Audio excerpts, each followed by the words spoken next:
பத்திரப்பதிவு செய்த வழக்கில் இருவர் கைது செய்யப்பட்டிருக்கிறார்கள். கூடுதல் விவரங்களோடு இணைகிறார் எமது செய்தியாளர் ராஜ்குமார். வணக்கம் ராஜ்குமார், உங்களிடம் இருக்கும் தகவல்களை பகிர்ந்து கொள்ளுங்க. மதுரை மீனாட்சி அம்மன் கோவிலுக்கு செலவீனம் அளிக்கும் அறக்கட்டளைக்கு சொந்தமான நிலங்களை பத்திரப்பதிவு செய்த வழக்கில ராஜ்குமார் மற்றும் இளையராஜா ஆகிய இருவர் கைது செய்யப்பட்டு விசாரணை தொடர்ந்து நடைபெற்று வருகிறது. பழனி வழக்கு போல இந்த வழக்கையும் சிபிசிஐடி விசாரணை செய்தால் இன்னும் பல உண்மைகள் வெளிவரும் என தன்னார்வலர்களும் கோரிக்கை வைத்து வருகிறார்கள்.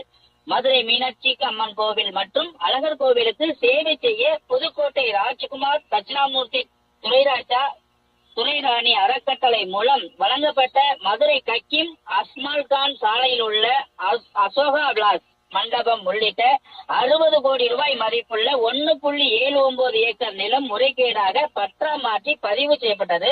அந்த பத்திரப்பதிவு செய்யப்பட்ட விவகாரமானது தற்போது விஸ்வரூபம் எடுத்திருக்கிறது. இது குறித்து மீனாட்சி அம்மன் கோவில் இணை ஆணையர் செல்லத்துறை அளித்த புகாரின் கீழ் மதுரை மத்திய குற்றப்பிரிவு காவல்துறையினர் வழக்கு பதிவு செய்து விசாரணை நடத்தி வருகின்றனர்.